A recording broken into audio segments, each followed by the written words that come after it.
सभी को राम राम। आज हम हरियाणा के कट ऑफ के बारे में डिस्कस करेंगे, जो ग्रुप डी का एग्जाम हुआ था उसके बारे में। उसमें देख लेते हैं फ़र्क किस किस चीज़ का पड़ता है।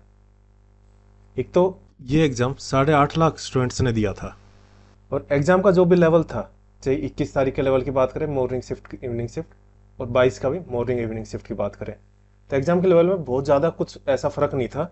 थोड़ा बहुत था, और वो तो नॉर्मल बात है। पर इसमें नॉर्मलाइजेशन होगा तो उसमें कुछ ज़्यादा फ़र्क नहीं पड़ेगा।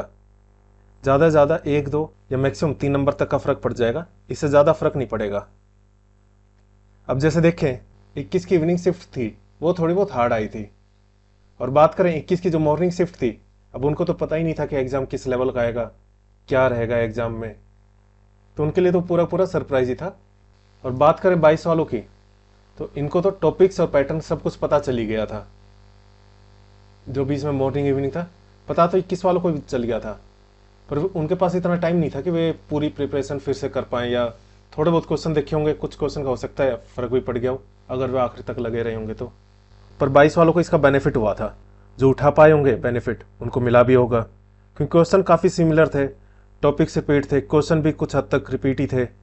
वैसे तो नॉर्मलाइजेशन का कुछ ज़्यादा फर्क नहीं पड़ेगा, मतलब ऐसा नहीं है कि ज़्यादा ही नंबर बढ़ जाएंगे, 5 6 नंबर बढ़ जाएंगे या कम हो जाएंगे, बस 2 3 नंबर तक का फर्क रहेगा।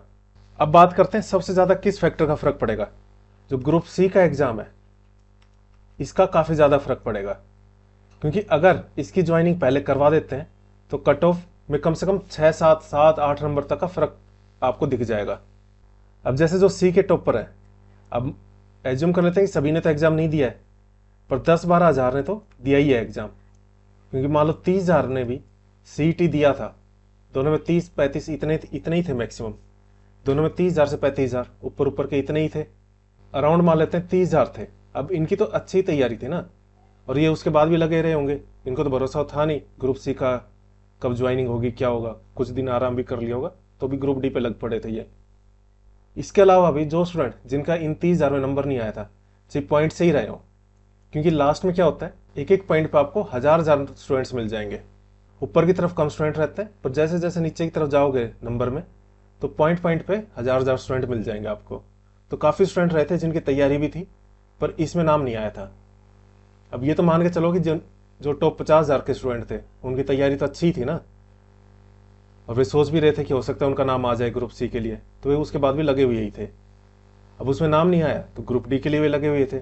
इस चीज़ का काफ़ी रैंक पर फर्क पड़ेगा। तो इसमें अगर ग्रुप सी का एग्ज़ाम और इसकी ज्वाइनिंग पहले नहीं होती है, तो सिर्फ क्रीम क्रीम के ही लोग लगेंगे, ऊपर ऊपर के ही लोग ज्वाइन करेंगे, ग्रुप सी के भी और ग्रुप डी के भी।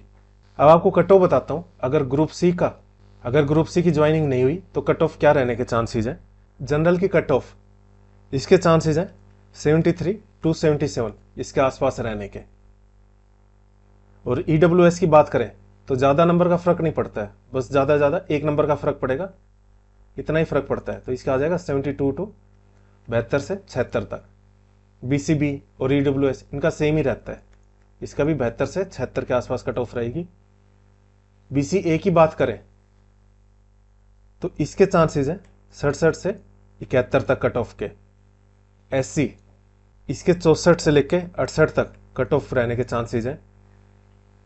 एक्स सर्विसमैन की बात करें तो एक्स सर्विसमैन में काफ़ी है, जैसे एक्स सर्विसमैन में जनरल भी है, BCB भी है, BCA भी है। तो जनरल की बात करें एक्स सर्विसमैन में, उसकी कट ऑफ 51 से लेके 55 तक रहने के चांसेस है। और एक्स सर्विसमैन BCB की बात करें 49 से लेके 53 तक, इसके आसपास ही BCB की कट ऑफ रहेगी। और BCA की बात करें तो उसके चांसेस है 46 से लेके 49 तक, इसके आसपास एक्स सर्विसमैन BCA की कट ऑफ रहेगी। और एक्स सर्विसमैन SC की बात करें तो 42 से लेके 45 तक, इसके आसपास कट ऑफ रहने के चांसेस है, हो सकता है ये 41 भी हो जाए।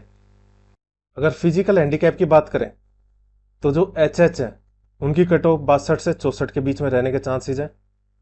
VH की 56 से लेके 60 तक, और OH की 41 से लेके 42 तक।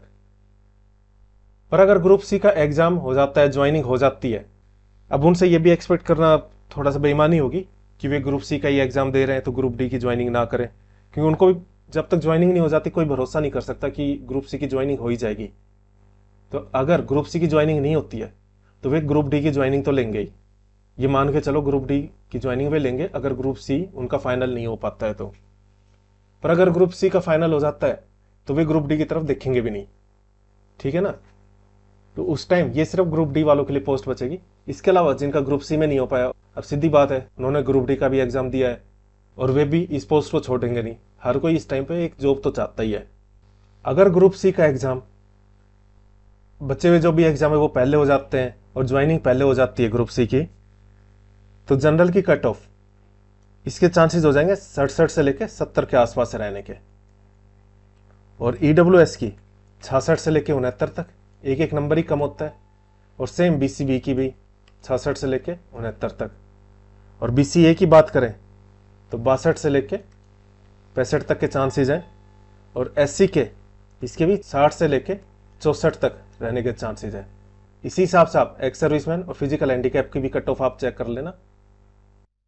अब मैं बताता हूं उनके लिए जिनके इतने मार्क्स नहीं आ रहे या कट ऑफ से थोड़े बहुत कम है।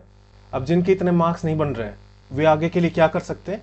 आप पढ़ाई तो छोड़ना मत, क्योंकि काफ़ी ज़्यादा चांसेस हैं कि हरियाणा गवर्नमेंट इलेक्शन से पहले एक बार और सीईटी करवा लेगी। बहुत चांसेस है उसके। तो आप अपनी तैयारी मत छोड़ना। अब वैसे मत करना कि जब एग्जाम हो तभी आपको पढ़ना है। पढ़ते रहना, कंटिन्यूटी बनाए रखना अपनी, और उम्मीद रखना कि अगली बार आपके मार्क्स काफ़ी ज़्यादा आ जाएंगे। क्योंकि अब से तैयारी स्टार्ट रखोगे तो मान लो जितने महीने बाद भी एग्जाम होता है तो आपको काफ़ी टाइम मिल जाएगा। आप रिवीजन करते रहना। ऐसा नहीं होता कि एक बार बुक पढ़ ली हो गया, 2 बार पढ़ ली हो गया। काफ़ी बार लगातार पढ़ते रहनी पड़ती है, तभी याद रहती हैं चीज़ें। बीच में छोड़ दोगे फिर भूल जाओगे, आखिरी में लगेगा कि पढ़ा हुआ तो था, ये याद नहीं आ रहा है। तो अपनी तैयारी जारी रखना। एक बार और सीईटी होने के काफ़ी ज़्यादा चांसेस है। एक बार और ग्रुप सी और ग्रुप डी की भर्ती आने के बहुत ज़्यादा चांसेस है। इसके अलावा हरियाणा पुलिस इनके भी आने के चांसेस हैं। देखो अब जब आंसर की आ जाएगी उसके बाद ही मार्क्स का एग्जैक्ट पता चलेगा। क्योंकि इस टाइम जो स्टूडेंट अपना 85 बताते हैं, ऐसा नहीं है कि 85 से ऊपर नहीं आ सकते, आते हैं, पर बहुत कम स्टूडेंट रहते हैं 85-90 तक लाने वाले, या 90 से ऊपर भी आते हैं कुछ एक स्टूडेंट्स के। ज़्यादातर स्टूडेंट्स वही होंगे जो अभी अपना 75 बता रहे हैं या 85 बता रहे हैं। 4-5 नंबर का उनका फर्क पड़ जाएगा। कम होने के बहुत ज़्यादा चांसेस रहते हैं, ज़्यादातर के कम ही होते हैं। क्योंकि आपने नहीं देखा होगा, जब आप पेपर दे के आते हैं या कोई भी स्टूडेंट है जब पेपर दे के आता है उसको लगता है कि काफ़ी अच्छा पेपर गया है।